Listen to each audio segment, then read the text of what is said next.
Hello and welcome. This is Rooflemonger, my friends.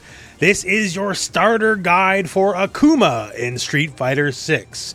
The intent of this guide is to give you basically everything you need to know to get you off the ground, and even then, just a little bit more than that, right? So this is almost certainly going to be a long video, so there's going to be timestamps everywhere here, so skip forward to whatever makes sense for you. Although if you do skip forward, hey, leave a like, it helps the video a lot. So before we get into the meat and potatoes and just talk all things Akuma, from the basics to advanced concepts, all point in between, let's talk the pros and cons of Akuma. So the call for what it is, it's all pros except for the one con, but the one con's kind of a big deal. So let's see here. Pros, walk speed. He walks like it's still Street Fighter 4. He is the fastest character in the game. He's even faster than Chun-Li, right? So walk speed is always a big deal in Street Fighter, and being the fastest character means that's pretty good. That means he can get into the fight better, he can get out of the fight better. His ability to do things like whiff punish is a lot better, because he can just walk out of moves faster than everyone else, right? That's a big deal. When it comes to, projectiles is a big part of Street Fighter. He has an incredibly proficient fireball game. His base projectile is one of the best in the game. And we'll talk more about the details when we get to the special move section. But yeah, he has the base fireball, he has the held fireball, which is multi-hit and wins fireball clashes. The really held fireball, the flame fireball, 3 hits. He has air fireball. EX air fireball has a lot of combo potential, which lets you do potentially very silly things, right? The fireball game is, simple, maybe not complex or nothing, but it's very strong and proficient. He's got just strong neutral all around, strong buttons for neutral all around. He can compete at a wide variety of ranges, has very good buttons. A lot of the classic tools that are historically strong in Street Fighter 6, like crouch, medium kick, into drive rush, in the full combo. He's very proficient at the base, Street Fighter 6 part of the game. He's the most freeform character in the game for the most part. If you think it will work, it'll probably work. Even little things like his reversal. It's the most damaging reversal in the game, is EX uppercut. The only one that does more damage is Luke's, and that's the one where he has to spend 3 bars instead of 2, right? And even then, it's only 100 more damage. Like, he deals above average damage. In no uncertain terms, he has a complete game plan. It is really as simple as that. So what's the weakness? Well, the weakness is he is the only low health character in the game. In Street Fighter's past, Akuma is traditionally a low health character, yes. But this time around, he's the only low health characters. Even other characters that are traditionally low health characters, like say Cammy or Chun-Li, they're all average health. There's only average and above average health until Akuma. Akuma is the only character with below average health. So the average health is 10,000. Akuma starts with 9,000. So to give you a visual idea, that would effectively mean you start the match with like this much damage if you're a regular character. I know that doesn't seem like much, and you know what? Honestly, in the traditional back and forth, especially say round 1, it doesn't mean that much. Like, it's obviously not ideal, but considering the advantages the character holds, maybe it isn't the biggest of problems, right? But the thing about Street Fighter is that's the start of round 1, right? Street Fighter 6 specifically is a very explosive game, thanks to things like drive rush and all that kind of stuff, right? It doesn't just mean, we're doing the old, Street Fighter 2 back and forth, crouch, medium kick, and the fireball all day long, right? If that's all we had, then yeah, it wouldn't be that big of a deal. The thing is, any random hit can turn into potentially death in this game. Say we're doing the old classic back and forth that Street Fighter is known for, right? In Street Fighter 6, that's more explosive than it is in other Street Fighter games, thanks to stuff like drive rush, right?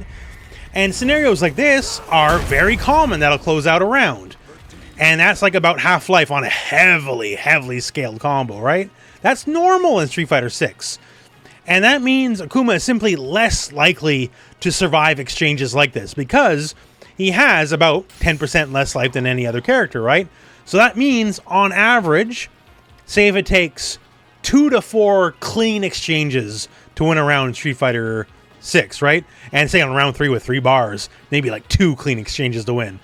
Akuma, like poke, a jump in, then next combo, someone might live through like 2 or 3 more pokes. Akuma will die before then. So in the big home run swing situations of Street Fighter 6, Akuma is simply more likely to die, And since these situations are somewhat common in Street Fighter 6, that's where the real demerit of the low health is. Now, once again, it's not the end of the world, but it just simply means he'll die in certain situations other characters won't. They'll survive with one more hit to go. That said, I believe, as it stands right now, the pros outweigh the cons. I'm not going to argue if he's super top tier best character in the game or anything, but I'll definitely say he's in no way bad. The low health, maybe not ideal, but he definitely benefits more than he loses in this situation. So that said, now let's talk about his special moveset, because, you know, the moveset's kind of important. So on to these special moves. First off, we got to start with the classic, the fireball, the Gou Hadouken. So, quarter circle forward punch, and it's exactly like you think any fireball is, right? Like light is slower, but recovers faster. Heavy is faster, but recovers a little slower. And medium punch, somewhere in between. What's special about his fireballs is he can hold it. So if you briefly hold the button, you'll get a 2-hit fireball. Now, just so you know, this is effectively what the EX fireball is. The only thing is, the EX fireball, well, it's on demand, versus this one you have to hold it a little bit. And if you hold it all the way, it becomes the level 3 Flame Fireball, the classic. And this is 3 hits. And yes, if you hold for level 2, you'll beat other fireballs regularly. Not that there's many in the game, but in situations where you find another 2-hitting fireball, it'll trade. And naturally, if you let it rock all the way, the 3-hitter fireball will beat a 2-hitter. Now that said, the Street Fighter 6 rules still apply. So even if it's 3 hits, it'll still lose to an EX fireball no matter what. Now, a fun note, although not so much for Ryu, Akuma's fireball is actually kind of best in class for Shotos. So obviously Ryu's fireballs are better than Ken's, because Ken's a more aggressive character, right?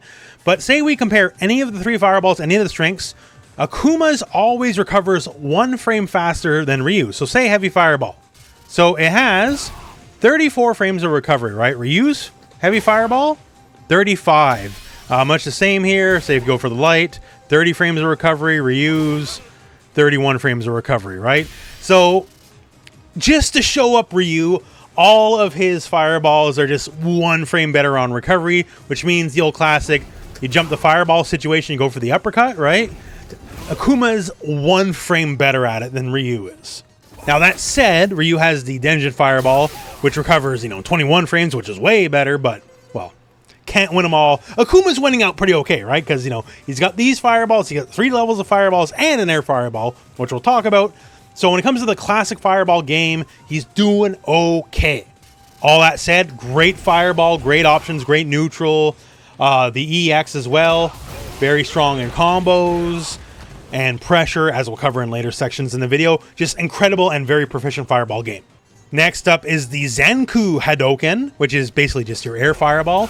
So some notes about this, because on its face it's easy enough to understand. You have the air fireball, it hits, great, different angle.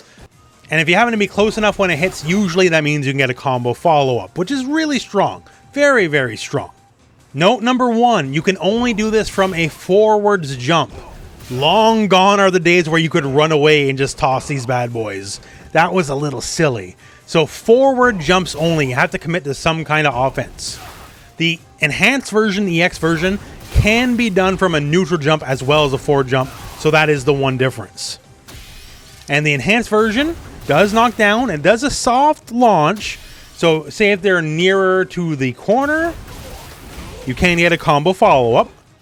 Or depending on where you are on the screen, you can get some other combo follow-ups as well, right? So it's a good little thing to toss out, and if you get the hit, you can fish. It's a pretty sizable reward.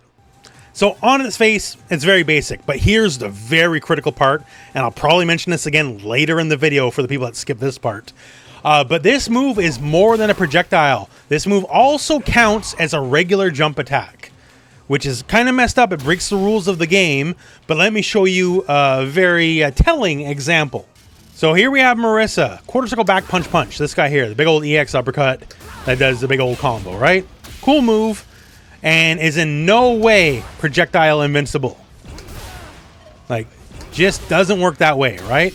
But it is air invincible. So against obvious jump-ins, it can blow up obvious jump-ins, right? her air defense is kind of weak overall, so this one move, you know, is mildly decent at it. Now, as we saw, can't beat the regular fireball, but EX Air Fireball, notice how it went clear through her. Just like she was invincible or something, right? It's because it counts as an air attack as well. So anything that's invincible to air attacks is invincible to that fireball. Has nothing to do with Akuma.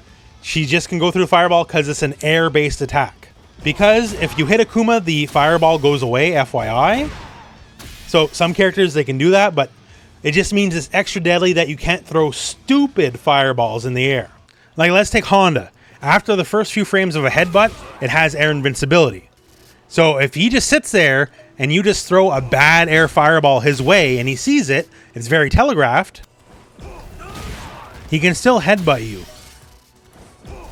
Because the fireball can't hit him on those frames that he's air invincible. And specifically Honda, Butt Slam, EX Butt Slam only, is air invincible as well.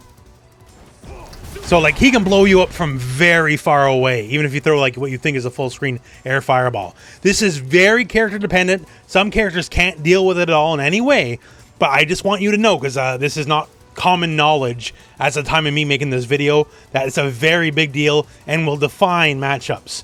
Characters that can easily blow it up, don't use the air fireball so much. Characters that can't deal with it as well, go crazy. Next up is the Gou Shoryuken, the classic Shoryuken move. And it's about as useful as you expect, as in, well, very useful. The light, medium, and heavy versions are all invincible to air attacks on frame 1. Now, the invincibility doesn't last forever, but it'll generally carry you to when the attack actually hits. So just make sure you don't do it too early, and you'll pretty much stuff everything. And of course, being the move that it is, very useful in combos, very useful in just a wide variety of ways.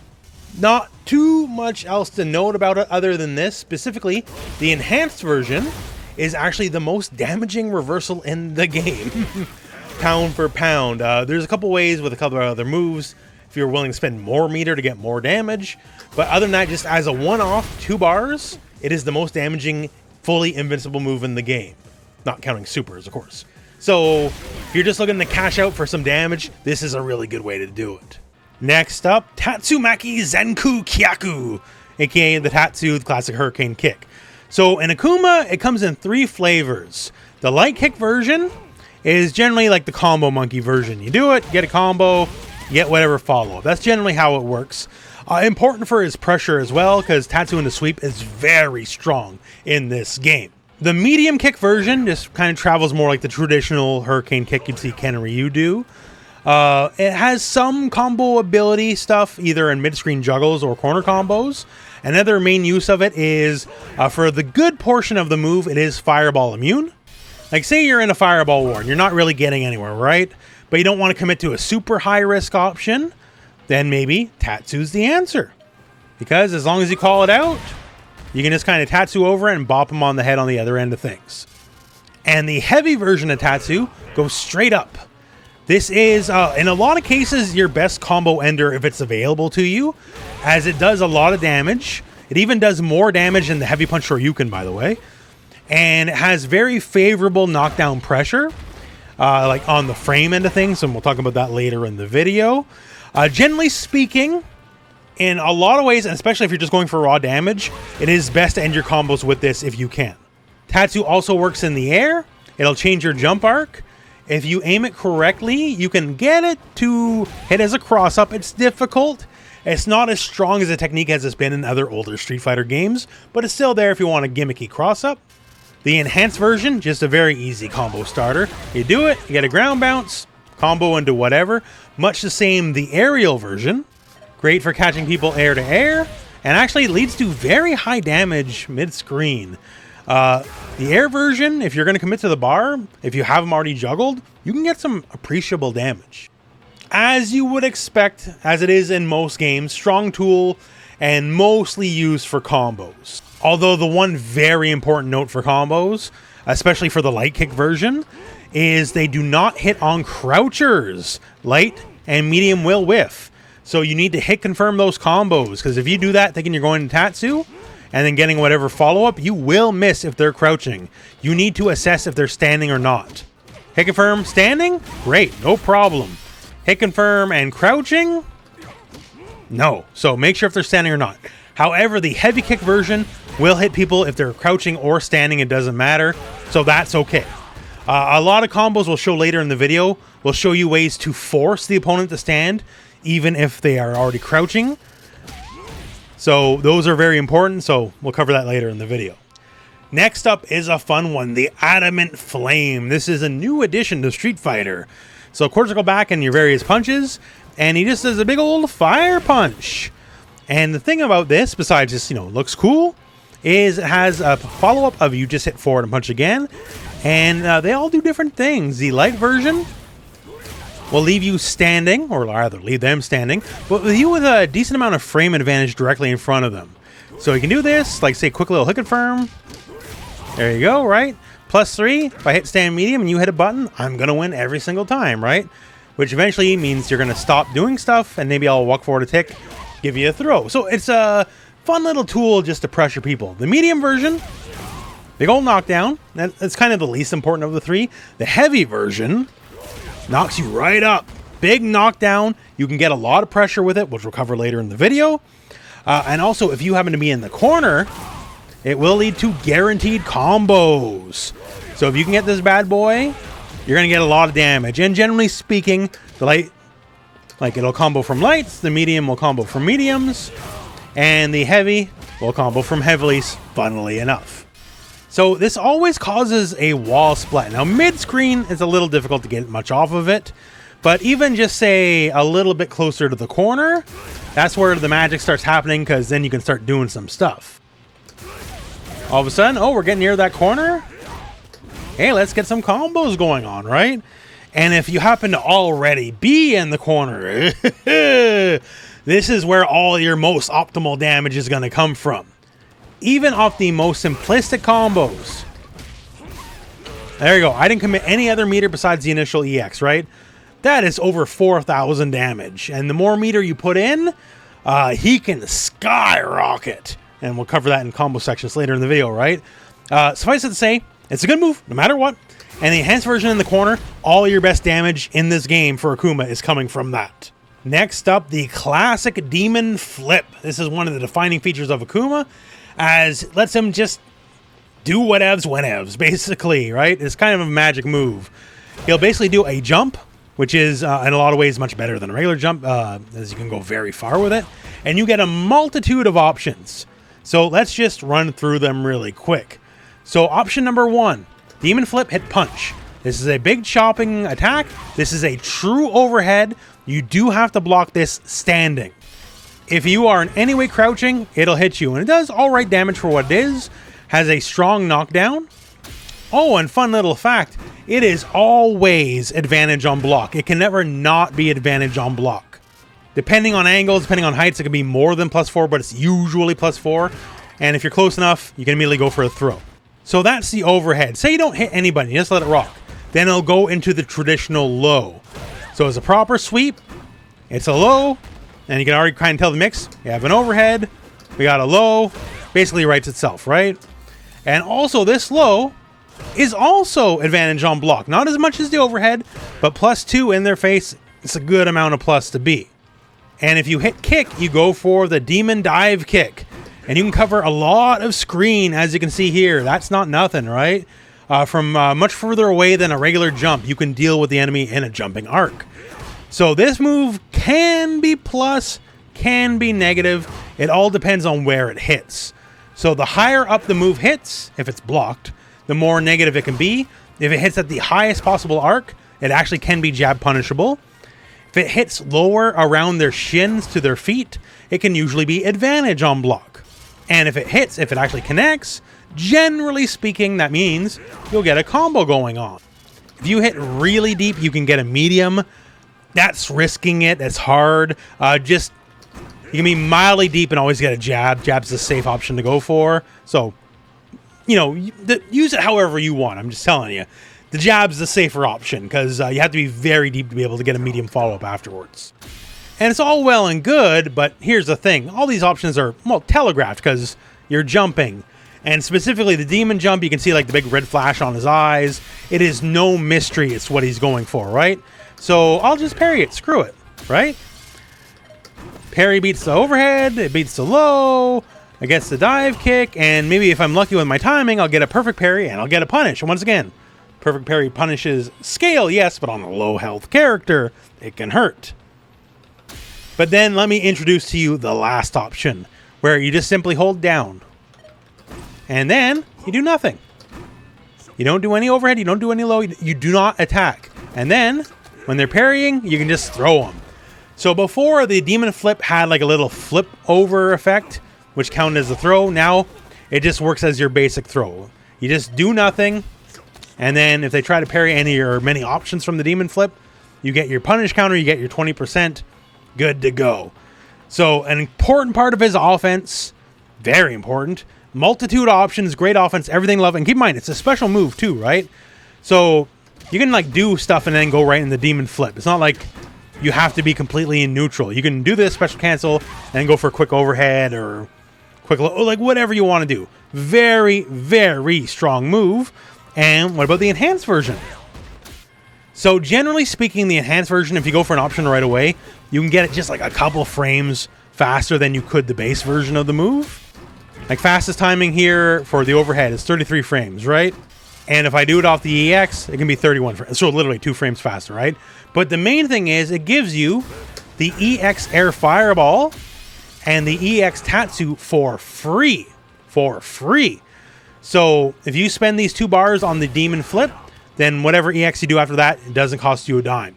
So there's a lot of situations where this can lead to big damage, right? Especially off, say, your back heavy kick, all that kind of stuff, which we'll talk about later. Just put it simply, it's one of the most versatile moves in the game and one of the best moves in the game. In a lot of games where Akuma is one of the better characters, which is most of them, this is a big reason why. Next up is the classic Demon Teleport, although it's a bit different in this game. So for one, it's no Dragon Punch motion, just forward or back, all 3 kicks. And as a movement option, it's still intangible, still goes through enemies, all that kind of stuff. However, it is no longer invincible. You can just literally get hit out of it now, which wasn't really a thing before. But there's a reason for it, because the move now has a command grab built into it. Akuma, well, I guess I had demon flip throw. It's not a command grab, right? This is a command grab. He hits you for a not insubstantial amount of damage, over 2,000. So to give you an idea, this is roughly comparable to like E-Honda's grabs, right? So it's not nothing. And say you catch a parry for a punish counter, it goes up to 2,900. For comparison, that's what Lily's EX pile driver does. So that's a lot. So a big high damage command grab, you know, off the teleport so he can reach out and touch you from a long ways away, right? Is very interesting. And once again, as a movement option, it's not awful. It's just not invincible. So there's a lot of ways where you can just do this and move forward or move backwards. That's just faster than traditional movement. And once again, it's still intangible. You can still go through people. In fact, you can gimmick people and grab them on the other side of things. There's several gimmicks, which we'll cover in the video, that are interesting, but it's just a good movement thing. You don't have to commit to the grab, right? A lot of characters, if they try to hit a button, you can just pass through them before the button connects. Even if it's not invincible, once again, it is intangible. And it's just a very interesting aspect of the character. It's not something you really had before, and now, well, he has it, and certainly to his benefit. So now let's talk supers. First off, we have the Masatsu Gohado, level 1, aka Big Fireball Super, right? So, like many other level 1s, it is strike and throw invincible, but not full invincible. And generally speaking, if you're just doing combo and you just need something a little extra to close out the round, this is a really good way to go about it. It's a good amount of damage. That's going to be its main use, right? Closing out a round when you can tell, like, you just need a little bit more, and because this has minimum scaling like all level 1s do, it'll give you that just a little bit more. Also, it is air okay. So in situations where you can catch the enemy airborne, it'll do a lot of extra damage. Also good for combo ability. Regardless on how you hit it, it does leave the enemy in a juggle okay state. So play around with it. You can get certain combos, especially air to air, where you can get some interesting follow-ups. However, like pretty much all of Akuma supers, they're just cudgels. They're just ways to get more damage. Akuma doesn't really do utility. He just kind of beats you over the head. Our level 2 super is Empyrean's End. So we had the big flame punch. This is an even bigger flame punch. So as a level 2, it is full invincible startup. Invincible to everything, which is good. And, you know, does appreciable damage. And scales better than a level 1. So at the minimum, it can only do 40% instead of 30%. The main use, or at least the ideal use, is if you can get it near the corner. If you get it near the corner, it actually causes a wall splat that you can combo from. So say I go for like a basic setup here. Oh, I got you. Okay. I only have 2 meters. Let's go for the level 2. We'll get her some damage in. Because you wall splat, I can still keep comboing after the fact, right?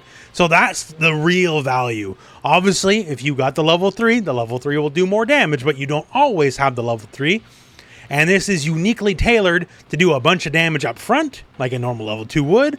But then if you have them specifically in the corner, you can do even more damage yet. So it is very powerful in that way. Okay, and the level 3 super, it's your stock cinematic super. It's there just to do a lot of damage. There to be the cap at the end of a big combo. At the end of any combo of any given size, it can always do at least 50% of his damage. And in the context of Akuma, 9 times out of 10, it's going to be on the back of a Dragon Punch you're going to cancel into.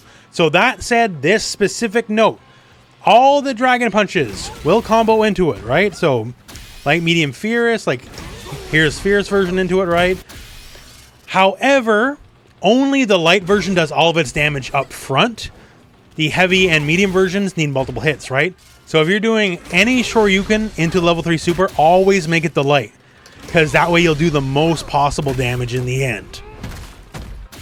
And for those unaware, you can just go Dragon Punch motion, then quarter circle forward kick, and it counts as both quarter circle forward, so the motion, and then, well, that'll just make your life a lot easier, won't it, right?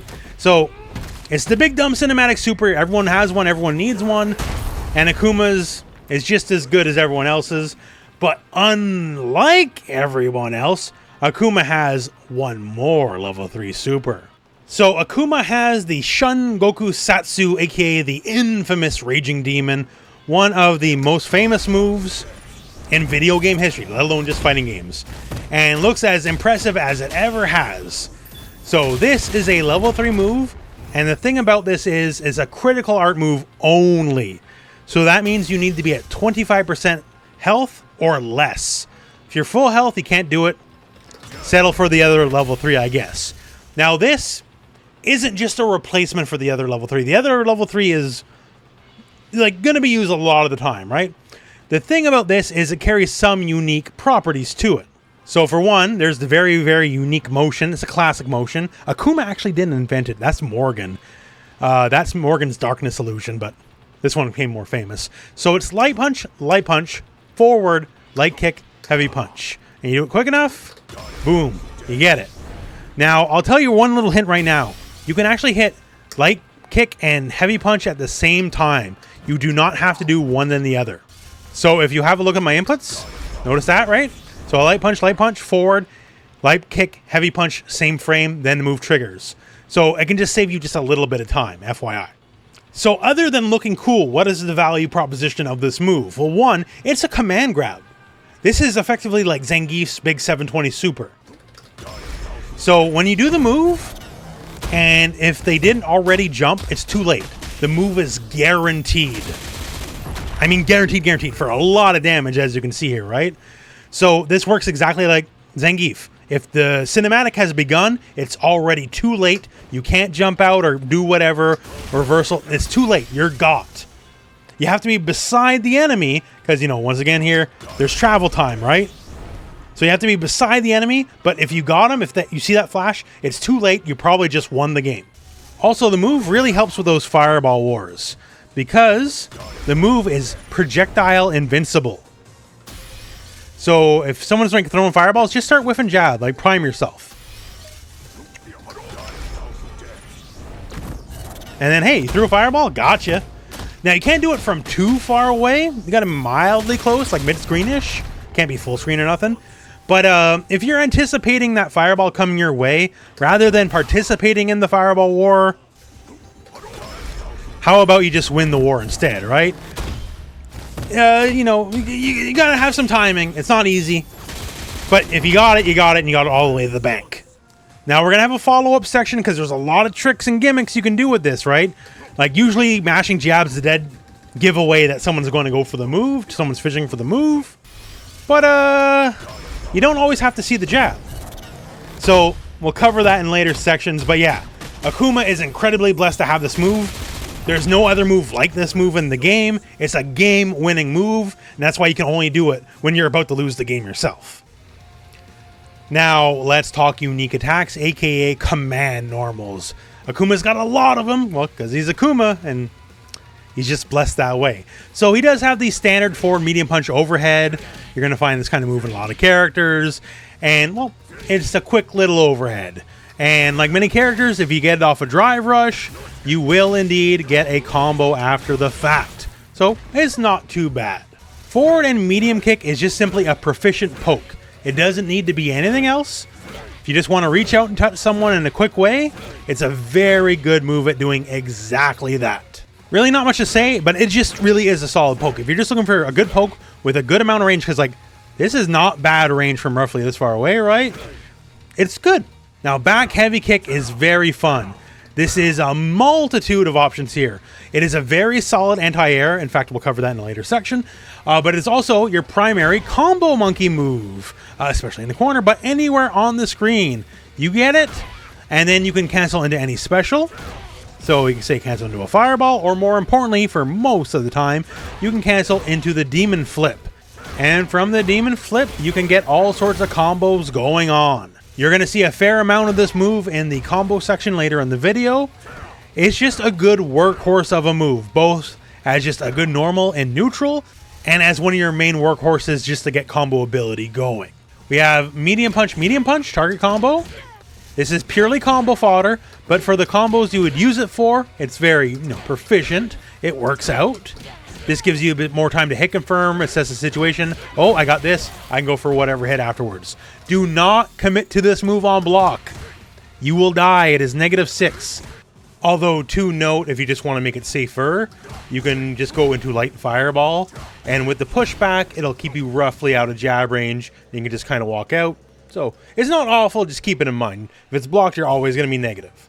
So, save it for hit confirm combos only, but it is good for those hit confirm combos. We have medium kick, heavy kick. This is interesting.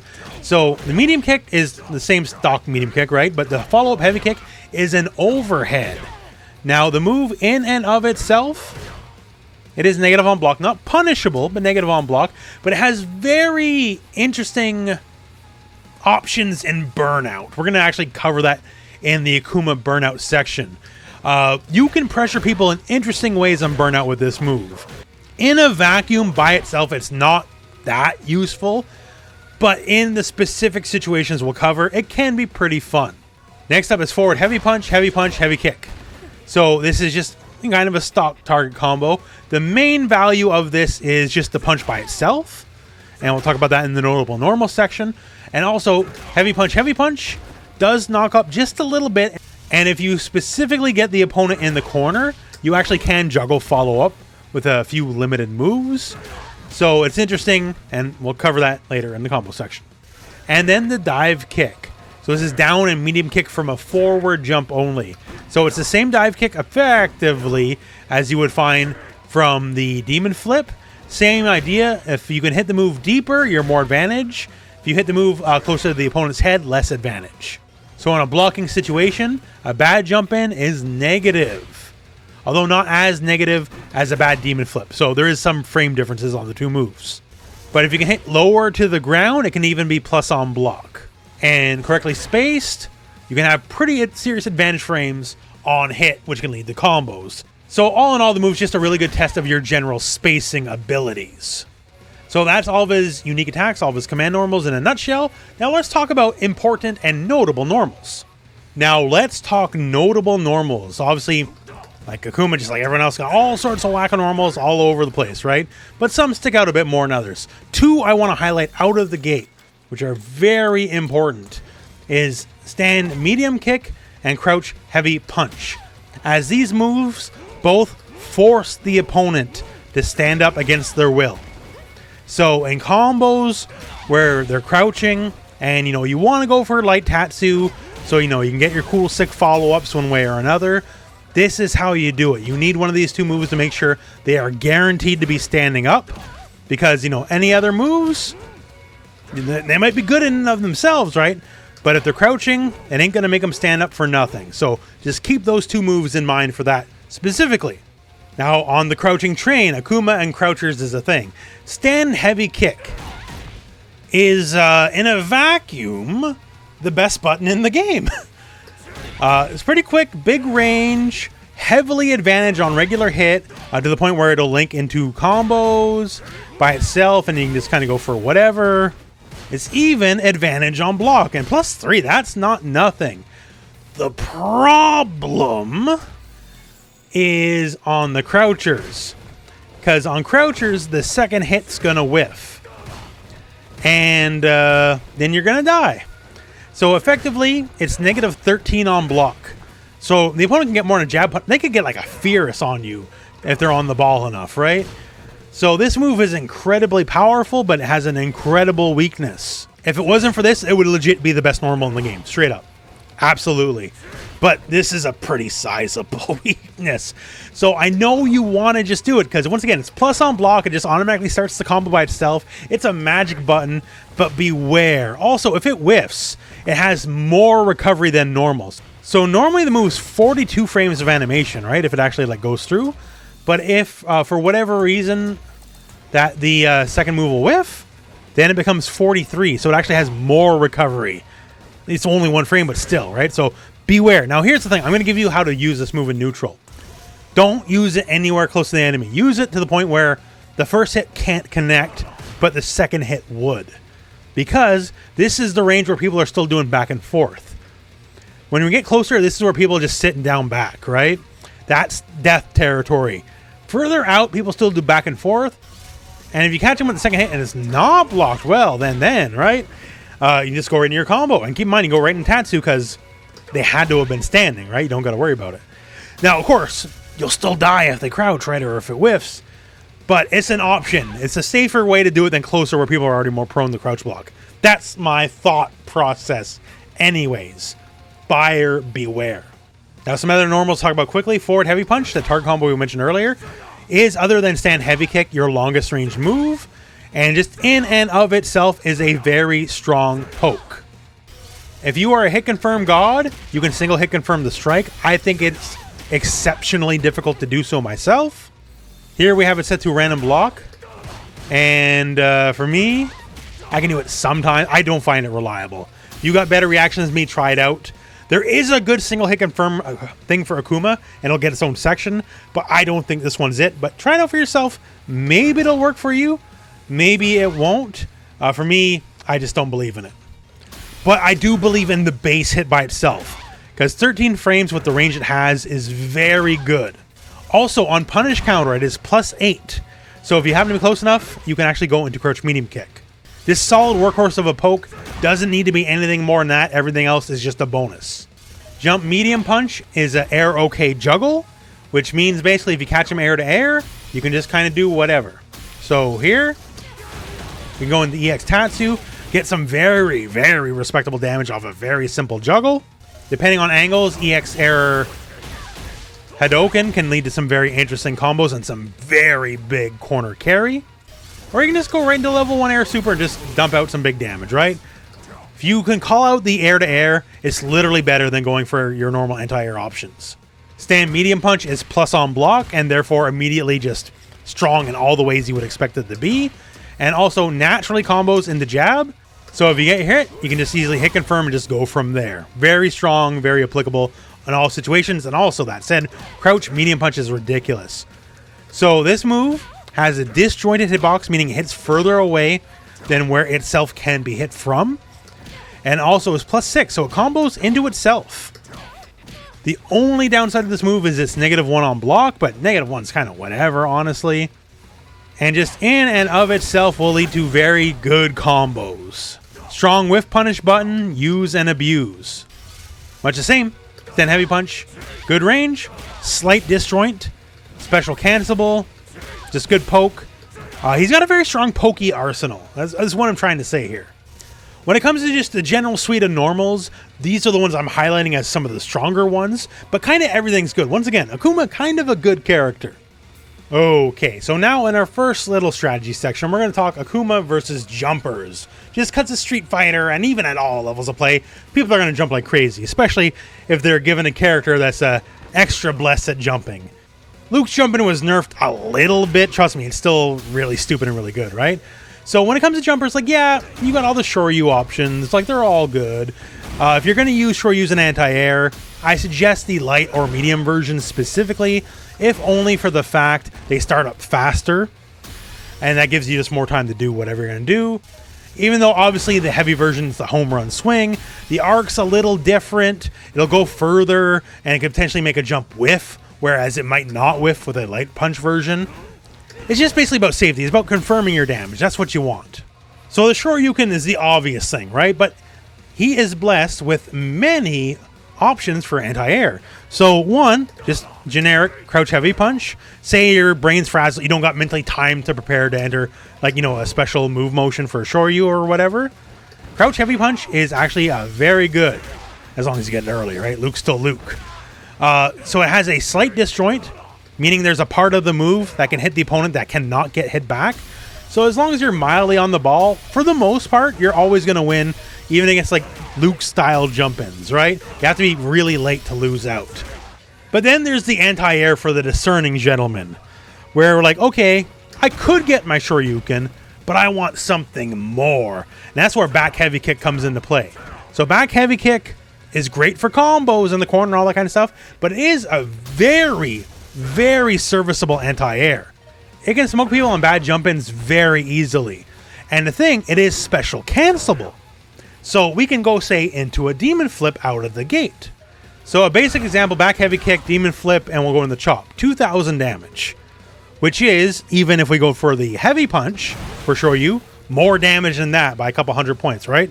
So if you're looking to optimize your damage, back heavy kick into flip, into moves, is going to be more optimal damage. So alright, so this, not a bad option, good damage. What we want? More damage. Then we could do, say, back heavy kick EX flip, which gives us a free EX air move after the fact. So how about EX Tatsu? Okay, there we go. And we get some damage with the uppercut after the fact, right? Okay, that's pretty good damage. But now if we want to get more fancy yet, EX flip, EX air fireball, heavy kick, Tatsu, boom, full corner carry, right? So, and 2,500 damage shoot, not bad damage at all. So there's a lot you can do against someone who jumps. Yes, the safest best option generally is going to be light punch, dragon punch, and never forget it. You should go for that a lot of the time.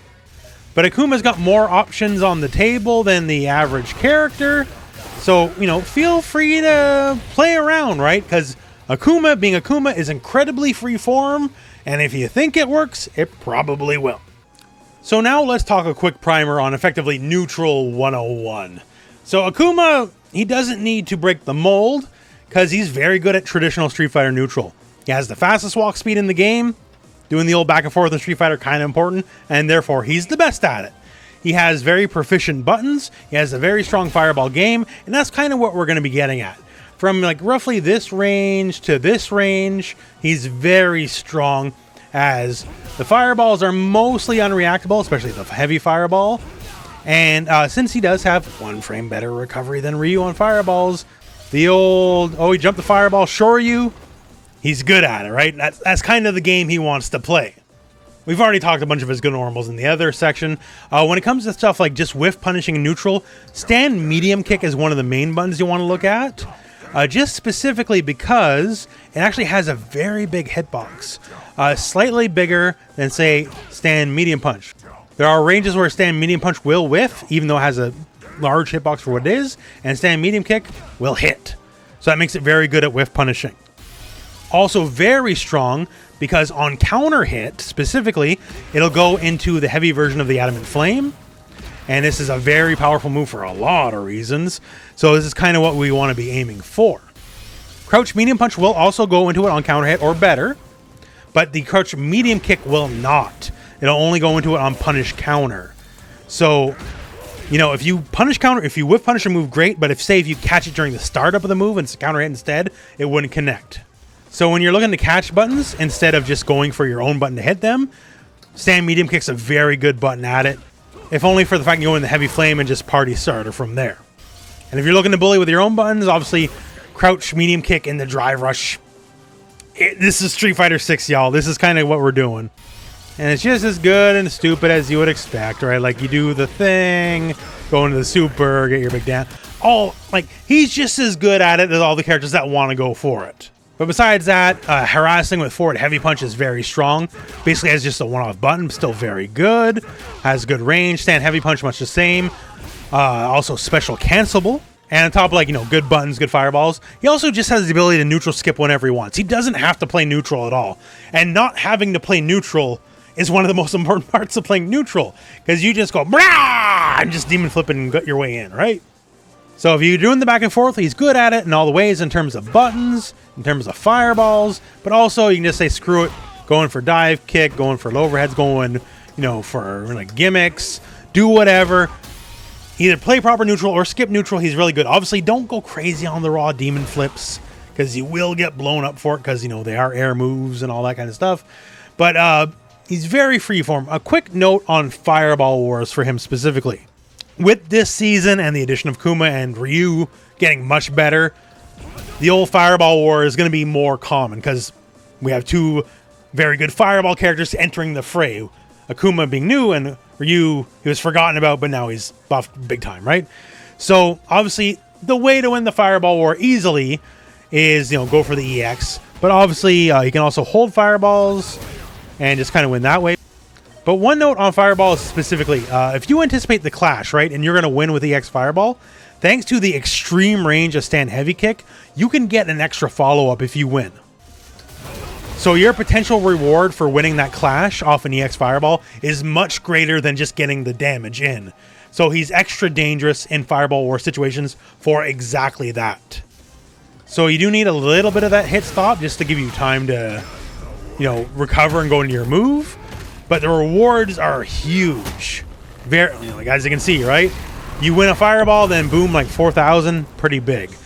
But if there's no fire, if it just hits, then you generally, unless you're very close, won't have time. Just something to keep in mind. So buttons are good, fireballs are good, neutral skips are good, whiff punish game is good. Akuma is really good at the classic neutral part of Street Fighter. Now, in this section, we're going to talk about one button hit confirms. Now, when it comes to hit confirms, like, he's got a lot of good ones. Like, a lot of good ones, really.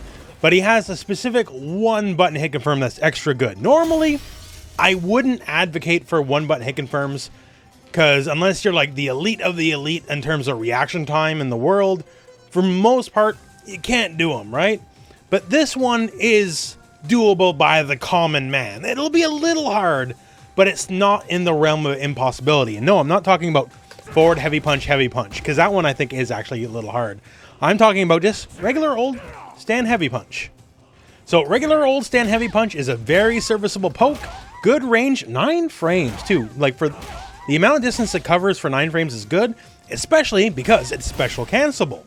And naturally, if it's special cancelable, it means it's drive rush cancelable, which is really important.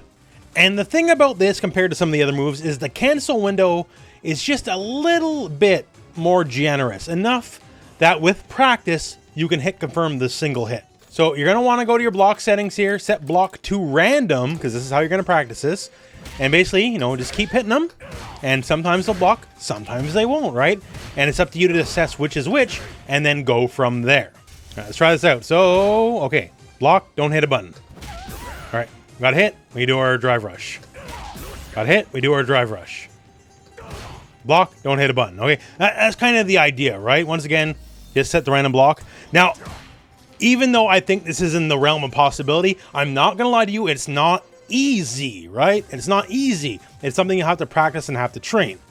If you want to be a little lazier about it, you can just kind of do punch and buffer, quarter circle back heavy punch into it. As, like, it is safe on block. Like, you'll lose your turn, sure, but it is safe on block. There is a gap there that the opponent can, like, mash through. That's why it's safer just, like, try to hit confirm the single hit. But if, you get the hit, natural combo, like, you'll get some damage in, right? But I'm just trying to tell you that this singular stand heavy punch, if you're on the ball, is indeed single hit confirmable. It's hard, you got to practice, but you can do it. And it pays big dividends, specifically in the corner. Is in the corner. Okay, nothing. You can hit confirm into the EX flame, into the wall splat, and get some pretty alright damage, right? It is harder to confirm into the flame, just because you have to do the motion, but you can do the move and then buffer the motion in. At which point here, you only press the buttons if you see the hit or not, right? So that's an option available to you. But yeah, so just a technique to keep in mind. It's hard, you got to practice it, but it's worth learning. Now, let's talk throw loops. So some people thought in Season 2 they might have gone away. No, they're still here to stay. Akuma has a throw loop, and it's the dog dirt easiest throw loop there is to do. So throw them in the corner, dash, walk forward a smidge, throw them again. If you look at the frame counter here, Chun-Li, there's like a frame going on before she gets thrown. And it could be a couple frames depending on your timing. If you're too early, you will whiff, as you can see here, right? That's why you gotta wait a split second as you walk forward. But yeah, it basically means it's airtight. There is no button they can press. There's nothing they can do other than do something invincible, like a reversal. Or, a super, or just something that's invincible, right? Or backdash or try to jump. Preferably backdash, because jumping, if they jump, you can literally just Shoryuken them for attempting to jump out, right? Either a neutral jump or a back jump, whatever. Like, they're going to take damage no matter what. Specifically, at which point then you can make them really pay, right? Get that very high damage EX uppercut in. That's almost 20% life on most characters. Like, jumping's not an option. Backdash maybe, but jumping not really. And at which point, now that the throw loop's established, like, you can just do your dash in and then back up a second. Like, let them try to throw tech, at which point it'll whiff. At which point, you go back, let them whiff. You go for your whiff punish. That's what we call the shimmy. Okay, so now for daring the tech a throw, how about game over? Because that's how Street Fighter 6 works, y'all. That's why the throw loop is so powerful. Either they take 12% and 12% and then 12%, or you call them out when they try to tech, and then you probably lose the game. So yeah, the basic throw loop, it's there. Akuma has it. It's just as good as anyone else's, if not even a little better than some, just because it's so easy to just dash in, make them scared, walk back out. They go for the throw tech, you bop them, game over. Throw loop 101, Akuma can do it just fine. Okay, so now let's talk the Raging Demon section. So, pretty cool move. Everyone wants to do it, right? Hit number 1, if you didn't see the previous section where we talked about the special moves, you can hit the light kick and heavy punch at the same time. So when you do the motion, just hit them both at the same time. It'll just save you a little bit of time on the input, right? So there you go. Just so you know. So how do we realistically land this in a match? Other than just randomly going for it and like hoping for the best, or maybe we get a hard call on a fireball because it is projectile immune, right? The main thing is we got to either threaten the opponent to stand still, or we got to hide the input some way else. Because if you see someone mashing jab, it's probably obvious what they're going for, and if it's obvious what they're going for, it ain't gonna hit, right? So we can hide the input first. We'll talk about that. The best way to do it is off a dash, but you can also do it off a drive rush. It's just harder. But the thing about the dash is when you dash, there you go, right? When a dash happens, dash cannot be interrupted by anything else. So it has to complete. And while it's completing, you can input your motion during that. And as soon as you're out of the dash, you immediately go into the Raging Demon. So we'll talk more about this in a later section, but light kick Tatsu into the sweep is a great example of this. Because you do this, dash forward twice, and your advantage right in front of their face. So if they want to mash buttons or do anything that's not invincible, boom, you win. Simple as that, right? So this dissuades them from hitting buttons, which means when we dash in on our second dash and we're right in front of their face, oh, gotcha.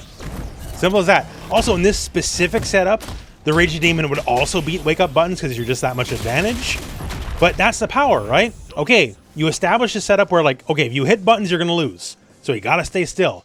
And then, you know, once we moseyed our way in, aha, gotcha. Shouldn't have stayed still, sucker, I guess, right? So buffering it off a dash in a lot of situations is very important. Now, you can also buffer off any drive rush. The thing about drive rush is you got to be a lot faster. Because a drive rush, unlike a dash, you can cancel the animation, right? That's kind of the point of a drive rush. So you can do it raw. It's possible. You just got to be exceptionally quick. It took me a couple tries. I'm not going to lie to you. It took me a couple tries. You got to be very fast. The thing is, you can scam people, right? So say like the classic crouch medium kick into drive rush. On block, you can go right into it. And you see here, Cammy, she's set to jab on block. So once again, it's one of those deals where if you didn't immediately jump when you saw the drive rush, you're gone. So it's a good way to scam people, right?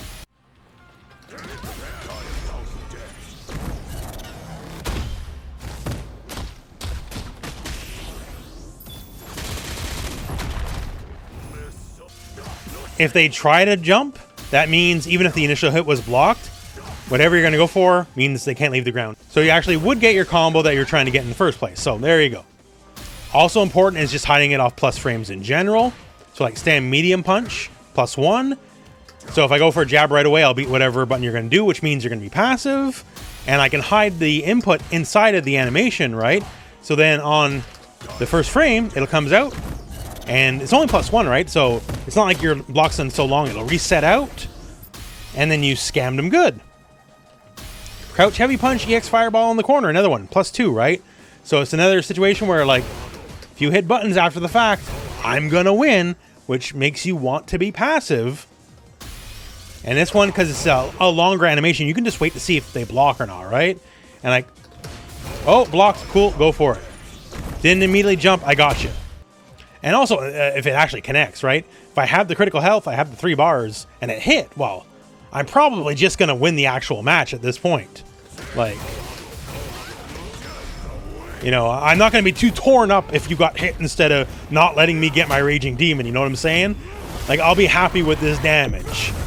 5,400, I won't cry. It's actually more damage than the Raging Demon does, right? So, yeah. So, when you can enforce plus frames, that's another good way to do it. Because it'll make the enemy want to be passive. They will not want to hit buttons. And once again, if you see that cinematic begin at all and you're right beside him, it is already too late. You are got. It's game over. So hiding it in your inputs, in your drive rushes, when the opponent is passive because you're at advantage frames, these are all the scenarios you want to do to get your maximum Raging Demon on. All right, so now a quick note about the air fireball. This is a technique that will save your life. So if you skip the other section, if you're unaware, fireballs are not fireballs, at least the air fireball. It counts as an air attack and a projectile, which means... Notice how that fireball just went clear through Marissa there? She's not projectile immune during that move at all, but it's air immune, right? So any move that has air invincibility is also invincible to the fireball, which means you want to telegraph your air fireball as little as possible. Because if you do a stupid air fireball, someone like Marissa...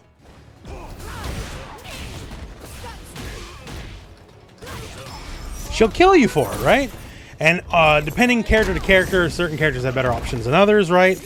But the fact that it's not a true projectile all the way through, any regular air invulnerable move can beat it, is a downside. So the big telegraphed full screen fireball might not work out in your favor.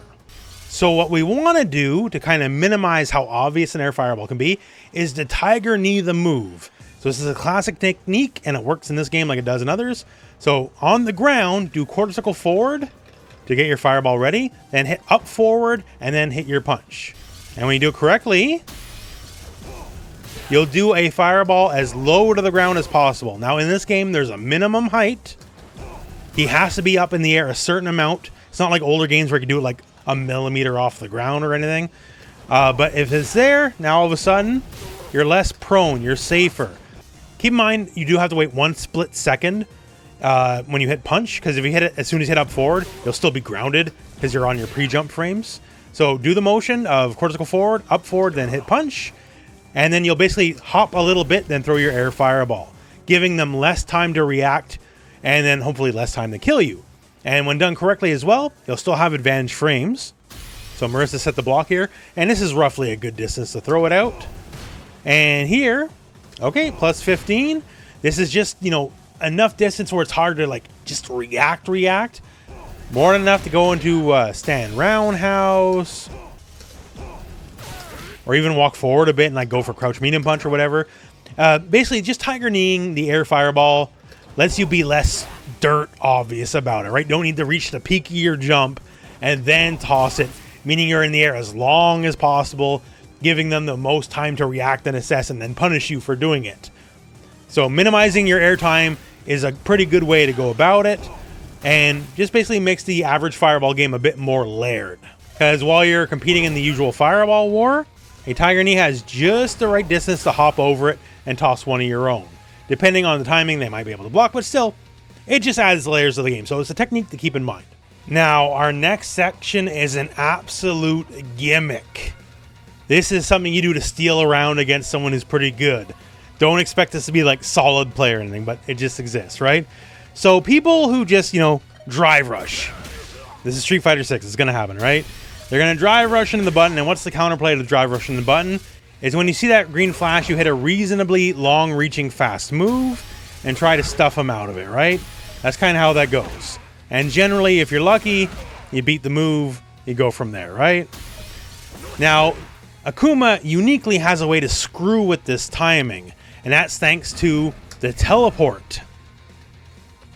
Because if you drive rush and then teleport, you stop the drive rush dead for a split second, then you keep your forward momentum going, which in the usual timings here that you would expect to like stuff a move, it can actually completely ruin that timing, and then you get a punish counter command grab.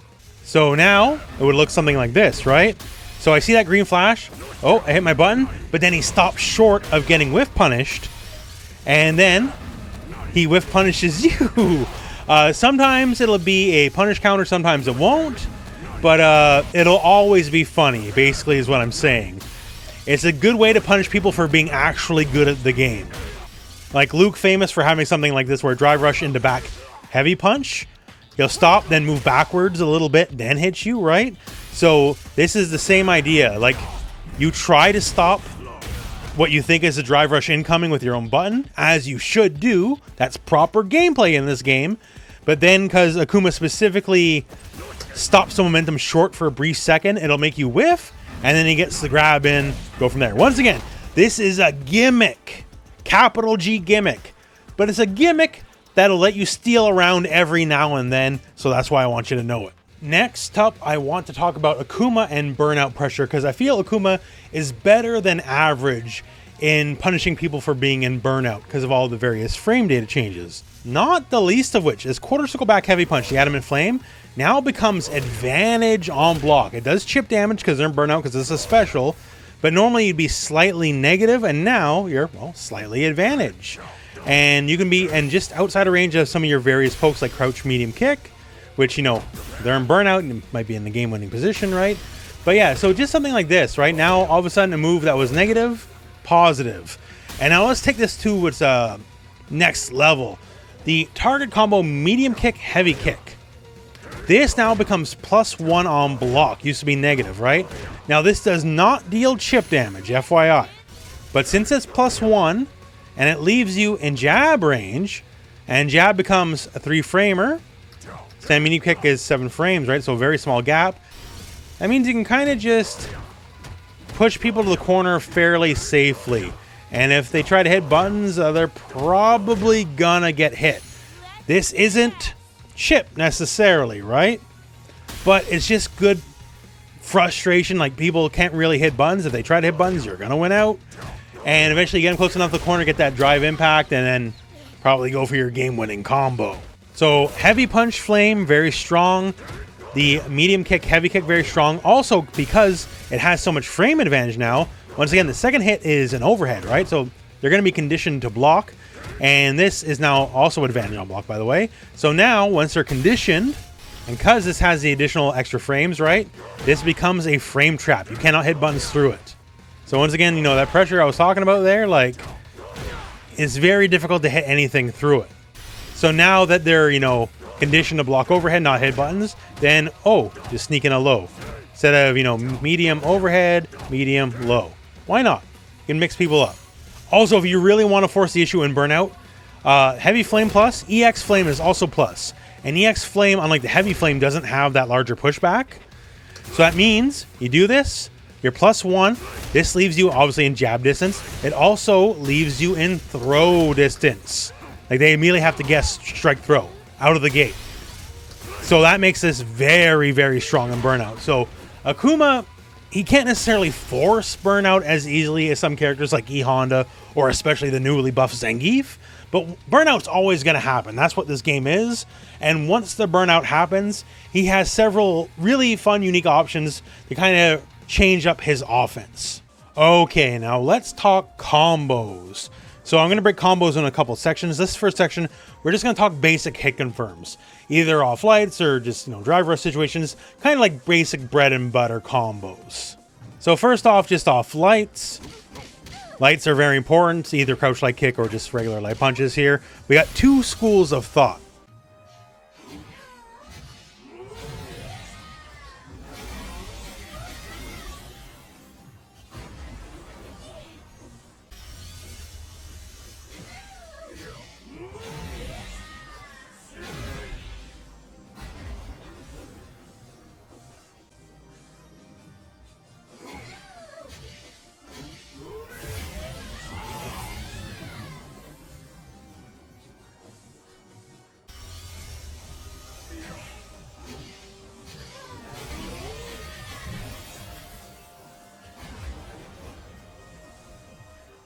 So for light confirms, generally if you have them standing, which you will most of the time, but not all the time, you want to go into Tatsu, and then from there it's basically okay. If we have a 2-hit hit confirm, you can go into heavy uppercut, which is catching out for damage. But if you have 3 hit confirm, then you're too far away. But either way, both options let you do the sweep, which is generally better for pressure. Doesn't give you as much immediate damage, but can lead to better damage down the road in a second or two. If they do happen to be crouching, then you can go into Light Punch Flame, which, is alright damage-ish, and it will not whiff like Tatsu, it'll hit them crouching or standing. Or you can go directly into the uppercut. If you're crouching, one little trick, I guess, if you are struggling with the uppercut motion, is when you're hitting down, after you hit confirm your move, you just go down, forward, so hold down, just move your fingers, right? And if you get 2 down forwards, it'll give you the uppercut, right? You don't actually have to do the whole motion. It'll let you kind of cheat it. And this is good damage. It's respectable damage. It doesn't give as good pressure as like Tatsu in the sweep, but since they're crouching, you can't get that. So, if you want to cash out with no pressure, that's the way to go. If you want to cash out and, keep pressuring a little bit with some plus frames in their face, then go with the flame. Now, for drive rush, there's 2 schools of thought. Just either going for the raw drive rush, or, canceling into a drive rush. So let me give you some examples.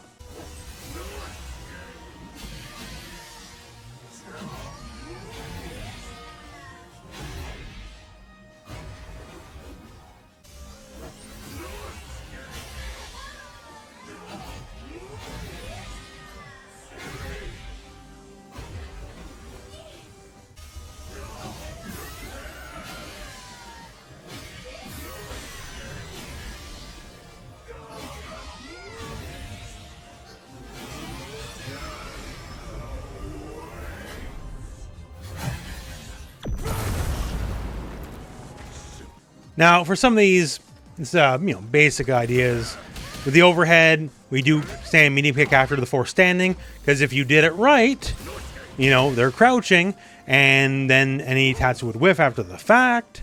Same thing, raw drive rush, stand heavy punch, good range, fairly fast for what it is. Reason we do stand medium kick after the fact, just to ensure that they're standing. As for, the big drive rush meter dump, crouch medium kick, it's the classic, that's why it's a thing. Everyone wants to do it. The characters that can't do it suffer for it, and the characters that can do it cash it all the way to the bank, right? So, crouch medium kick off itself, once again, we're trying to get maximum damage. That's why we're always getting our Tatsus in, right? So, when we do this, we go into medium punch off the drive rush, guarantees enough frame advantage to go into crouch heavy punch, which forces standing. Crouch heavy punch from drive rush can then go into forward heavy punch. So fierce into fierce. So we're getting our damage in, which we need because the scaling is going to be rough. And then that also goes in the crouch heavy punch. Force to standing, we get the Tatsu. That's sort of the logic behind all of that. Okay, now in this section, I want to talk about drive impact and just kind of general reversal punishing, because mostly the same route. I like it just because it has extreme corner carry. And if you do get into the corner, then you get a nice little bonus. So in situations where you DI, no matter how you get the DI, what you want to go for after the fact is just dash forward and then go for your back heavy kick. So it'll make sure they're grounded. It'll put them airborne, get a little, bit of forward momentum.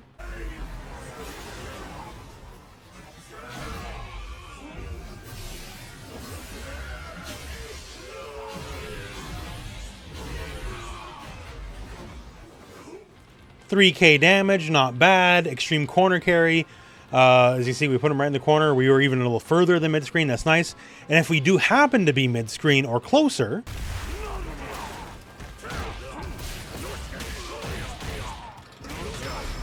then we can get fancier yet, right? We can end in a Shoryu, get more damage, and if we got a super to work with, then we can kind of really cash out big time on that. And same logic basically applies to the big reversal punish. So if you get the big reversal punish, what we want to actually start with is quarter circle back heavy punch. As when we block that big reversal, it gives us a lot, plus 12 frame advantage to work with. And plus 12, mid-screen, that's exactly enough to go into back heavy kick now, isn't it?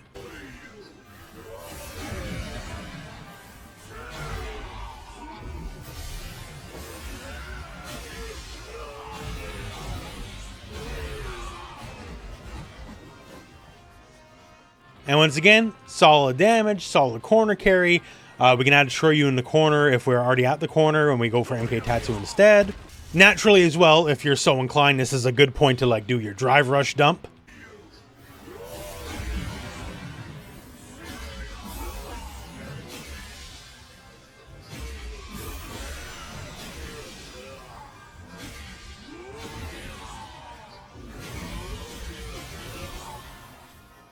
We get respectable damage even before we burn a super. But yeah, so if we can get the big reversal punish, starting with this is generally your best way to go. Now, the corner and Akuma, this is where the party starts. This is where magic happens. That's why corner carry is important for the boy, because all the cool stuff happens in the corner.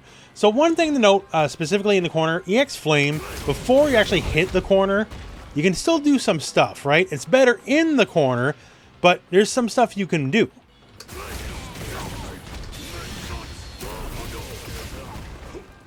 Like say, hit a level 1 super, right? If it's hard to reach them, you can still do that. Or if you happen to be a smidge closer,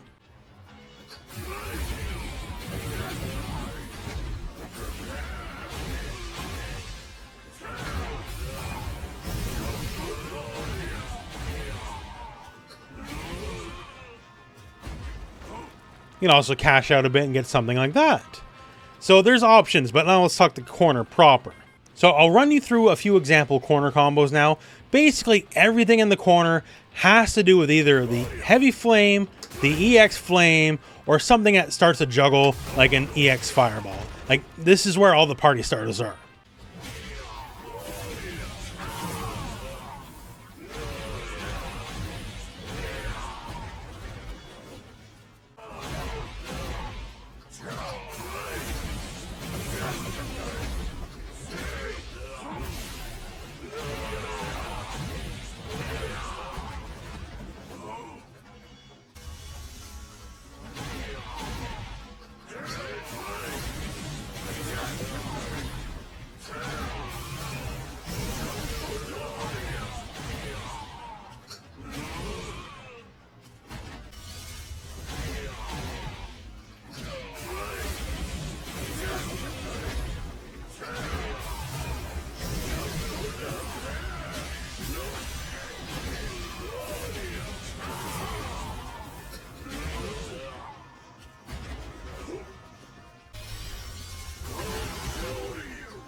So lots of ways to get big damage in the corner. Some fancier than others, some harder than others. The last example I gave you there, that's almost maximum damage. You can get about 10 more damage for a combo that's 99% more likely to drop. So I'm not going to bother showing you because it's not worth dropping the combo for 10 damage, right? That's just about close to max, and that's easy. That's a lot of damage, right? So the corner, once again, the Akuma rule applies. If you think it'll work, it'll probably work. Akuma is about the most freeform character in this game, so there's a lot that you can do. All right, welcome to the knockdown zone. These sections will close out this very long video. So let's start with probably the most important one. You've seen this video. If you watch any amount of it, you see me go Tatsu into sweep. Why? It doesn't do the most damage, but it does give us basically the best knockdown. The reason for this is anywhere on the screen, it'll give us one of two things. Either basically the easiest pressure in the game, just 2 dashes. That's it. Just mash dash, you'll get it. And you'll be directly in their face, even if they back roll, and you'll be +4 frames of advantage. Or you jump forward and just go for kick. And even if they back roll, it'll get them no matter what. So let's talk about both of these. So on sweep, dash, this writes itself. If I'm +4 and I hit any button, you are going to lose. End of story. Simple as. You're going to lose. Especially say if I go for like say stand medium punch, which I probably will. If I get my hit, great. I can hit confirm into like whatever. In fact, I can just go back into Tatsu and then start all over again. Or I could go, say, crouch medium punch into target combo, and then, you know, cash out with a little bit more damage. You do anything, I do anything, I win. That simple. Also, being +4, and we're right beside you, I get to throw you. And if you try to do something like delay throw tech against it, well, get blown up, basically, right? So, I knock you down, dash twice, I can do anything I want. I can throw you, I can attack. Basically, everything short of you doing a reversal will lose. And that's why it's so strong. You basically completely dictate their wake up. And that's why there's situations where, like, yeah, Tatsu and Destroy You will do more damage, yes. But Tatsu into sweep will give you so much better pressure, and you could potentially win the game off that pressure, which is worth more than a few couple hundred points of damage. Now we talked about the jump. The reason this is strong is because this is a safe jump. This leaves us at 42 frames of advantage, which is kind of like the universal safe jump number. So if we do our jump takes 45 frames. So it leaves a 3-frame differential. So even the best possible 4-frame reversals can't catch us. So example here, I jump in, I hit you, sure. We turn on our reversal here now, same deal. I can go for the exact same attack, but still have time to block. And if I got time to block, yo, I'm probably gonna win the match. And obviously in the corner, safe jumps become more valuable yet. So anywhere on the screen you can dash for easy pressure. Anywhere on the screen you get a safe jump. Generally speaking, pick whatever works for you, right? Generally speaking, I think the dash is a little bit more valuable mid-screen. I think the safe jump is more valuable in the corner. But do what works for you. That's why Tatsu in the sweep is so good. A little bit less damage, yes. But all the pressure in the world after the fact. Now, punish, counter, sweep. Sweep is a very strong whiff punish button. Maybe you don't get a full combo like some of the other stuff we talked about in the video, but it's very fast, it's very reliable, it catches things from very far away. And when it's a punish counter, the knockdown is a hard knockdown, they can't get up, and it leaves us at 47 frames of advantage. So much the same idea as before, double dash, and we're +9 in front of their face this time around. So say we get it, double dash, stand medium kick. We'll hit deep into the move. So deep, in fact, we'll be +6 on regular hit, which means we can go into crouch medium punch. Another fun option you can do is go for your light demon flip after the fact. After a small delay, you can go into a dive kick, or you can go into the overhead. This tiny delay you gotta wait out, otherwise you'll whiff, as you'll see, right? So just wait out just a split second, and then you can go for it. And now you're probably wondering, well, what about reversals, right? Well, if you delay, yeah, you'll lose, sure. But if you just go for the neutral cancel right away, it's basically a safe jump, so you get in time to block whatever's coming your way, then you get a bigger punish just yet, right? So there's a lot of ways a basic humble sweep punish counter can lead to a lot of offense. Either just extra strong dash offense like the last section, or basically start guessing with the demon flip, right? Either you submit and lose your turn because like everything is going to be plus on block, or if you try to defend yourself off a EX reversal, well then you're going to get blocked. That could be the end of the game. Now quick in the corner, heavy kick Tatsu is usually the best ender for damage unless you're just going for like the full meter dump routes, right? The thing about this is, so it's plus 34 on knockdown, but a lot of situations where you'll use it, because they're going to be slightly airborne, that does change the numbers. Like, as you can see now, it's just a little bit different. But here's generally what you want to go for. After you get your knockdown, whiff, stand, medium, kick. And as you can see here, it'll leave you at a very nice plus 7 frames of advantage. And basically it just writes itself at that point. Either stand medium punch, it'll hit just a little bit into the active frames. You can do whatever you want. It's plus on block as well. Or you can throw them. Or you can just shimmy them, like wait for them to attempt the throw tech, back up, go for itself. This is easy, writes itself. Another good one, also just for the raw damage, right? When you can get the heavy punch flames mid-screen. So mid-screen, you don't get that fancy follow-up like you get in the corner, right? But what you do get is a strong knockdown. Even if they back roll, it looks far away, right? But even if they back roll, you can still catch them with a heavy demon flip. As you can see here, I basically hit Ryu on like the frame he woke up. And with that, basically kind of writes itself. Now, you do have to travel. You can whiff if you hit the button too early, as you can see right there, right? But all this stuff you'd think, like a meaty dive kick, that's plus 9 on hit, by the way. That's a lot. It all works out, and if you call out the hard call out, you are still safe against all reversals. Easy, writes itself, automatic pressure. You get heavy flame, immediately heavy kick demon flip after the fact. You can block if you smell a reversal coming your way. Otherwise, go for the various demon options, pressure from there. Now, last section here, just want to talk about the throw again. So the throw, we already talked about throw loops. Throw loops are really strong. Go for those. It has its own dedicated section. But some other fun little gimmicks. Like after throw, go for either medium or heavy fireball. And what's going to happen is this. It's going to hit extra deep. Like he's not fully woken up yet, so it doesn't hit him immediately. So that means you have more advantage than you do normally. You have 13. Normally it'd be something like this. It'd be like 5. So 13, you know what's 13 frames? Forward heavy punch.